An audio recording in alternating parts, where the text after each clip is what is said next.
yekolera ge mannya gange baganda banke ne bannyinaze musiibye mutya oba musuze mutya okusinziira ku budde n'ensi mwolabidde vidiyo eno naffe gye tuli mpolampola muzeeyi Dunda akyalunda nga bwe nabagamba nti nze yeekolera itongwa omulimu ogwange gwa kukunamya Nnakyemalira Yoweri Kaguta Museveni na kumulabisa obulimba bwe bwaleese mu Uganda era kyonna ky'anaakola ng'ekyobulimba nze nasalawo okufuuka tooki emulisa bannayuganda ku ddala ekituufu kyeki olunaku olwaleero ngenda kwongera ku magye ga UPDF agalumbye e Congo mbu okunoonyayo abayeekera oba abatujju ba ADF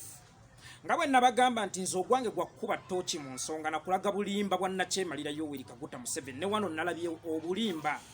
bannayuganda bannange saagala mubeere ba victim ab'obuwuddiisibwa bwa Nnakyemalira Yoweri Kaguta Museveni. Yoweri Kaguta Museveni okuva lwe yatandise okukola enteekateeka ezigenda e Congo okunoonyayo abayeekera ba ADF azenga abalaatinga era abanotifyinga era bu videos n'ebifaananyi eby'enjawulo bizze bifuluma okuva lwe baava simanya ku State House Entebbe katusimbudde ku Barracks Sembuya kakati tutuuse ku roundabout we Busega katutuuse Ekyenjojo katutuuse Goma abange katutuuse mu Congo. Then nange nina ekibuuzo Nnakyemalira Yoweri Kaguta Museveni bw'omulimba w'Abannayuganda asuse golowooza abayeekera bo notifying oba abatujju bo notifying tebalina TV nti bakulaba ngo ba notifying tebalina simu tebalina babakubira oba golowooza nti zombizi zibeeraawo nga zikulinze bulinzi gwe taata senkulu ojje okwate. Osama bin Laden eyattibwa mu mwaka gwa 2011 nga bamutira mu kibuga Islamabad ekyensi gye bayita Afghanistan. America bwe yali erumba Osama bin Laden teyanotifyinga muntu yonna. Pulezidenti owaayo yali owa America mu budde obwo Barack Hussein Obama oba omuduumizi w'amagye oba minisita w'ensonga z'ebweru n'abalala abaali bavunaanyizibwa ku nsonga ezo. Tewali yajja mawulire ku TV kugamba nti leero lunaku olwaleero tugenda kulumba omukulu Osama bin Laden Saabatujju era tebagamba ko ndi katuli nnyonnyonyi tusimbudde ku Pentagon tugenze katutuuse ku airport mu Islamabad katugenze tugumze mukuba kubanga bakimanya nti weba mu notifyinga naye asobola okwetegula nadduka kakati mbuuza Nnakyemalira Yoweri Kaguta Museveni Lucifer Kizepa golowooza zino walumbye embizi nti zigenda kubeeraawo zo zikulindo gy'okube kuba bw'ozinotifyinga either zikwetegekera oba zikudduka. Nga bwe nkugambye nti Osama bin Laden pulezidenti wa America agenda okwogerako eri ensi nti tulumbye oba tukoze bwe tuti nga mission emaze kuggwa. Ng'Osama bin Laden amaze okuttibwa President wa America enkera n'ayita press conference mu White House n'ayogera ebigambo bino nti njagala okutegeeza ensi yonna nti omusajja alina obuvunaanyizibwa ku kuttibwa kw'abantu ab'enjawulo 10,000 mu nsi yonna ng'abadde abakolako ebikolwa eby'ekitujju. Amagye ga America gasobodde omuzinduukiriza era ne gamutta. Teyavaayo kukola statement eyo nga mission tennaggwa. Kaakati Nnakyemalira Yoweri Kaguta Museveni gwalimba abantu nti ADF gyeri bwe wali osoma ebyekinnamagye nga bw'olimba ensi nti oli munnamagye ekyo nakyo kyalimu okwalaatinga omulabe nti owange tutuno tusimbudde tujja n'otuuka n'okwekubya ebifaananyi nti tutuuse wano n'otuuka n'okugamba tutuuse wano abannange mutulindire wano abannange mutulindire wano kakati nno mwategedde tunaatera batuukako tubulayo ku kilometers 15 kwegamba bo bali awo taata bakulinze gwe Nnakyemalira ojje okube. Nsuubira nti omuyeekero oba omutujju oba omuntu yenna gwogenza okukolako obulamu bagani bw'omu notifyinga n'afuna notification oba n'afuna warning nti tujja either dduka oba akwetegekera nnyo. Kakati Nnakyemalira gwe weesize eki okunotifyinga abantu abo teweesiga maanyi g'amagye go oyagala kuteekawo mbeera y'amakolima nti tubakange badduke bagende ate ng'ekyamazima ne bwe munaatuuka mu Congo mugenda kutta abantu ba bulijjo kuba mumaze okulaga ensi nti mugenze Congo kola lutalo ku batujju oba abayeekera gavumenti yammwe aba ADF. Naye njagala nkakase Nnakyemalira nkiddamu nkinogaana mu nsi muno temuli kye bayita ADF. Akabinja ke bayita ADF yagowa kafoomingawo ne pulezidenti wa Congo by then Joseph Kabila n'ekigendererwa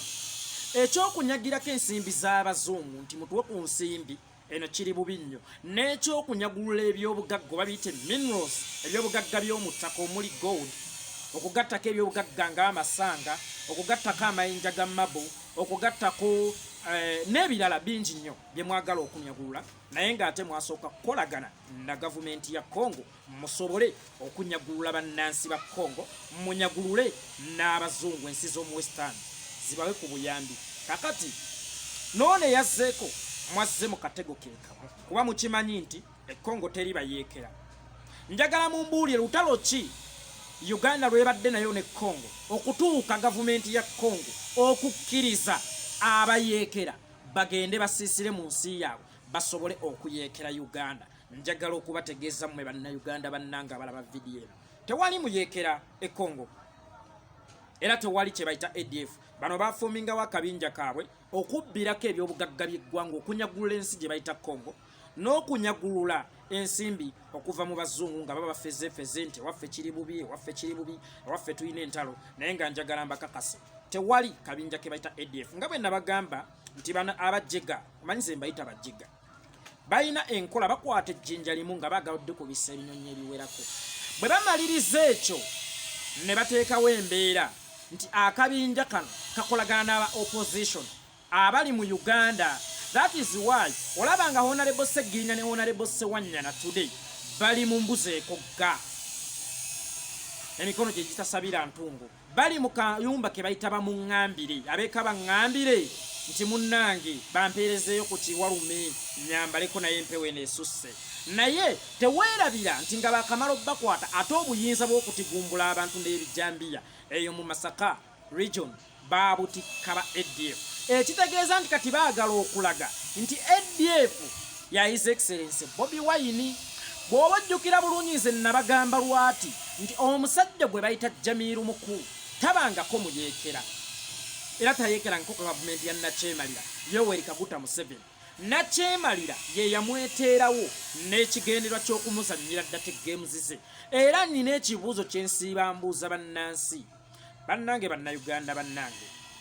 bw'oba weetegereza ebikolwa bye baga nti ADF ekoze ku bannayuganda omuli okubatigumbula okubasuulako bomu okubasala ebijambiya Jamiru Mukulu ayina kutwalibwa mu kkooti maasho oba mu kutwalibwa mu kkooti za bulijjo eza Buganda Road ansa eri nti nedda sooka weebuze lwaki Eddie Mutwe Nubian Lee Hightower n'abalwanyi abalaba Sky Soldier abaasibwa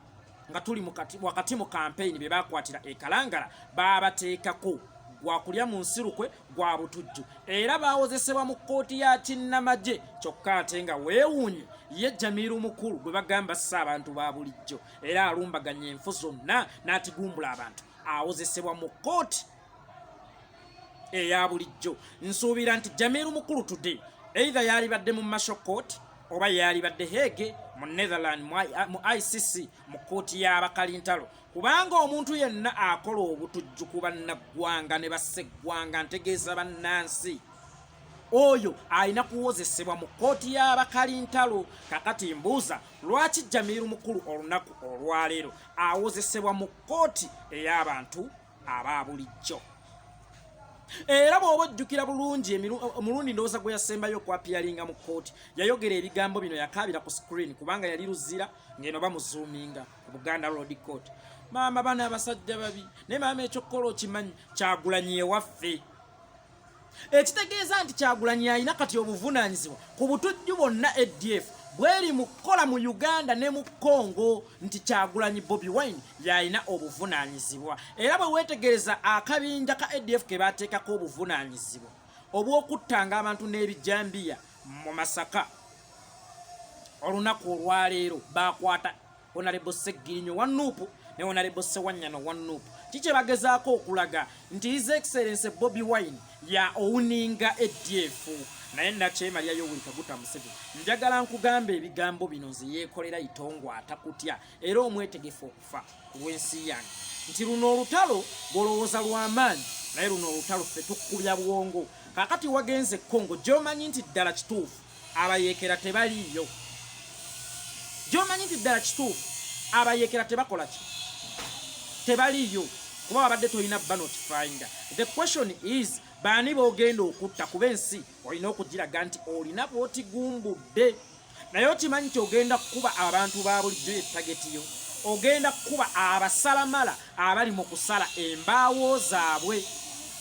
olw'okuba oyagala otuteekawo embeera titubadde mu lutalo lw'amaanyi naye ng'abantu boogenda okutta ba bulijjo boogenda okusanga eyo mu bibira nga basala embaawo zaabwe obasindirire amasasi kano kawooningi kagende eri abajaasi mwenna aba UPDF abakutte ekkubo ne mugenda ekkongo nga musuubizibwa bingi era ne mwesunga nnyo nti bwe munaakomawo n'akasente konna ke munaaba mufunye mugenda zimbako amayumba mugenda kweyagalako njagala mbabuulire mummwe waliwo abatagenda kudda mu Uganda nga muli balamu era mmwe abagenda beesunga okukomawo muzimba amayumba njagala okubajjukiza nti mugenda kukomawo nga yemmwe be bazimbako omanye abakrisitu bwe bakuteeka mu ntaana bakkuba enkokoto baba bakuzimbyeko kati mwesunga okuzimba amayumba naye mugenda kukomerawo mu ssanduuku babazimbeko kubanga ono okugjayo ekifaananyi ddala nti tubadde mu lutalo alina okuttayo mummwe abantu nga 50